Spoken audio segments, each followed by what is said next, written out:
My name is Dr. Peggy Parker. I'm a biological medicine doc and a naturopath. And a few years ago, I made a discovery that promises to be a medical game changer. I discovered that ionized water has some unique antioxidant properties that are absolutely foundational for regaining or maintaining health. And in order to prove that theory into scientific certainty, I need to do a clinical trial study. And doing this study has been an absolutely overwhelming passion of mine for the last few years. And now all the pieces are in play, and it's time for me to begin. The first time I heard about ionized water was actually during my biological medicine training. And I tried this water ionizer that was recommended, and I didn't really like it. Then I got really sick.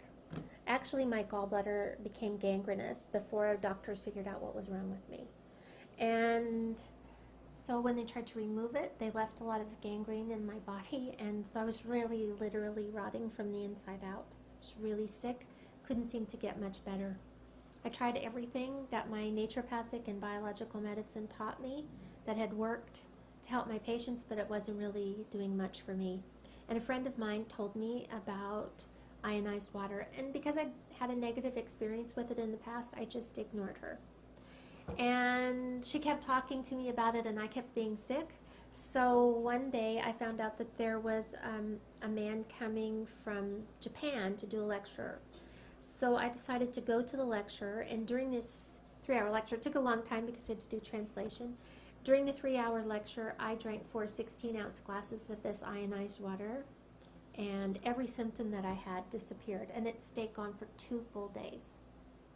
So I knew there was something important. I just couldn't figure out what it was. So I went home and I started thinking about it, and then I was like, oh, I think I might understand what's happening. So I went and bought an ionizer, arranged for 10 of my patients or friends who are all 60 years old or more to be part of an informal study.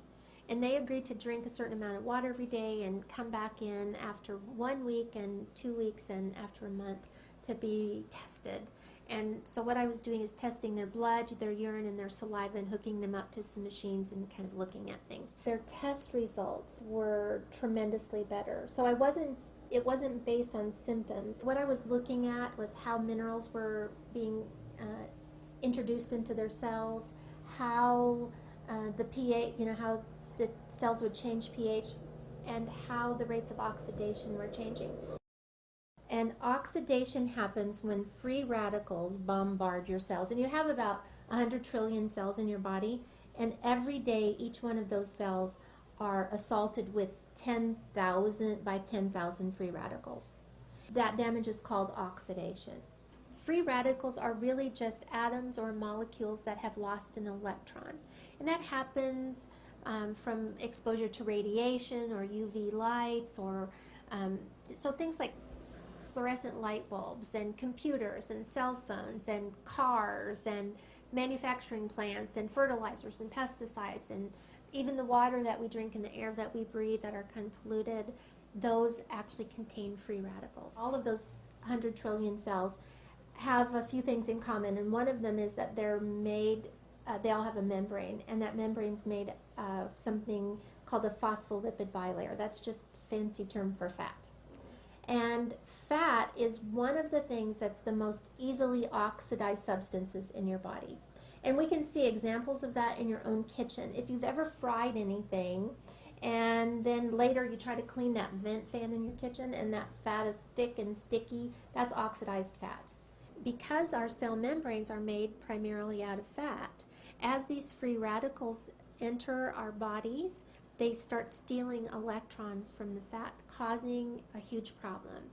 That fat then changes its character. Instead of being a semi-permeable membrane that allows oxygen and water to flow freely in and lets carbon dioxide and a few other waste products out, instead of doing that, it starts to repel water, so the cell becomes dehydrated. It starts to repel oxygen, so now the cell doesn't have enough oxygen to produce energy.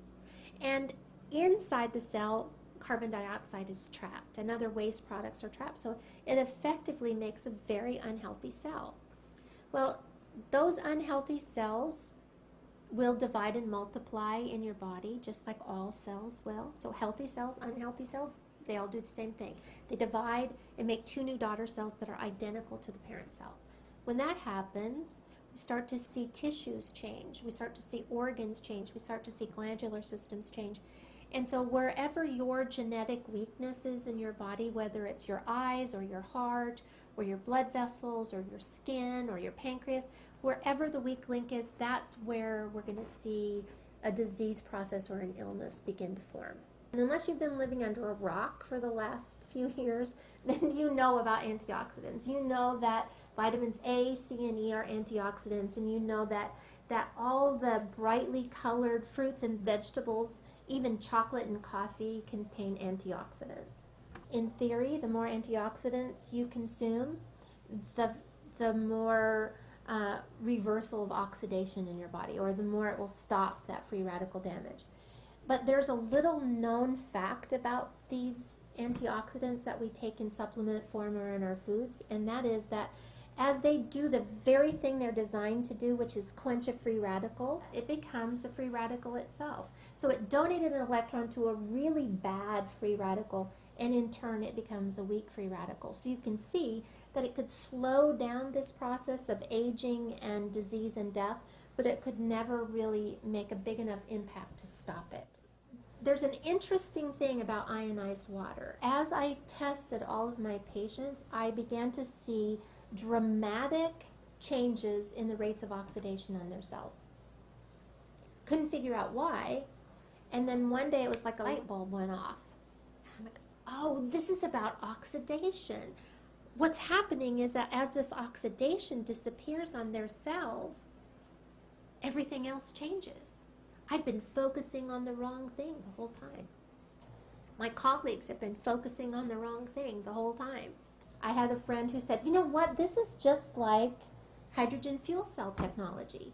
What happens in a hydrogen fuel cell is that water's passed through an electrical field, splits the water up, so H2O becomes OH negative and H. So we have hydrogen, and in the presence of platinum, which exists in all hydrogen fuel cells, those hydrogen easily, freely give up their electrons. So now what do we have? We have a bunch of free electrons. In hydrogen fuel cell technology, those free electrons are put down a little wire and we get electricity. In ionized water, what happens is that those free electrons are recycled into the water. So that as we drink that water, we're actually taking in a bunch of free electrons. Now those free electrons will go and mitigate or quench those free radicals, and they don't leave anything in their wake. There's no weak free radical left over. This can actually stop the cycle of oxidation. Now, in the whole scheme of clinical trial studies, the end result is always that there's a product, an end product that's made, like a drug, that can be sold for billions of dollars, so it offsets the cost of the clinical trial studies. In this particular case, I don't sell anything. I'm just trying to help people be well.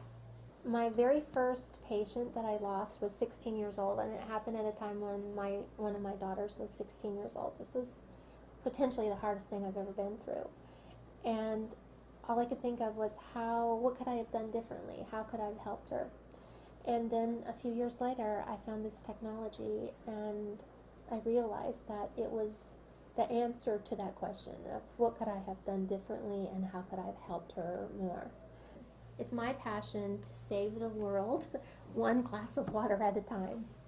I know it sounds like a lofty goal, but I want to end as much disease and suffering in the world as I can, as fast as I can. I really believe this clinical trial study can be a medical game changer, but these things never happen as a result of just one person's effort. It takes so many people to accomplish a project like this. And with your support, I believe that we can move forward. I need you to help me spread the word. You can do it by emailing this video to everyone you know. Put it on your Facebook page. Pin it to your Pinterest board. Tweet about it and ask all of your friends to do the same. because I believe that together we can pioneer a change in the health of people all around the world, one glass of water at a time.